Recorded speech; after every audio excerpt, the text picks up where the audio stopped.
Ulat mula naman sa himpilan ng DCPA, Radyo Totoo, CMN Bangged Abra.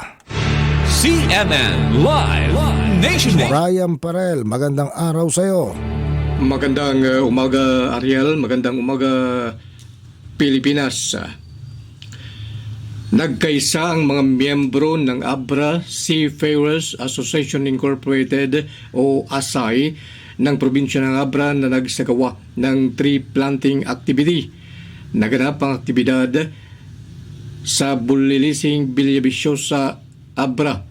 Nagsama-sama ang mga miyembro ng ASAI at ang kanilang mga pamilya upang magtanim ng mga nara seedling sa lugar bilang karagdagang aktibidad sa kanilang pagdiriwang ng Abra Seafarers Day na ginanap noong Hunyo. May kabuuang 300 seedlings mula sa DNR ang sama-samang itinanim ng 35 kalahok sa nasabing aktibidad. Sa pamamagitan ng aktibidad na ito, layunin ng grupo na makatulong sa pagpapababa ng epekto ng climate change sa mundo sa pamamagitan ng pagtatanim ng mga puno at pagpapaganda ng kapaligiran. Dahil ang pagpapalago ng mas maraming puno ay makapagbibigay ng mas malinis na hangin para sa komunidad. Ayon kay Geraldo Bolda, ang Vice Presidente at founder ng ASAI, isinagawa nila ang aktibidad ng tree planting bilang bahagi ng kanilang pangangalaga sa kapaligiran.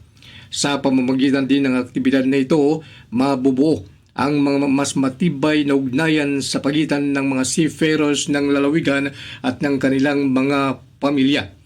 Dahil sa tagumpay ng nasabing aktibidad, hinikayat ni Bulda ang lahat ng miyembro ng grupo na patuloy na suportahan ang mga inisyatiba ng ASAI at patuloy na hikayatin ng kanilang mga pamilya na aktibong lumahok sa mga programa at aktibidad nito sa hinaharap. Mula rito sa DCPA CMN Bangged Abra, ako si Brian Parel, nagulat ng live para sa CMN Pilipinas. CMN Live Nationwide.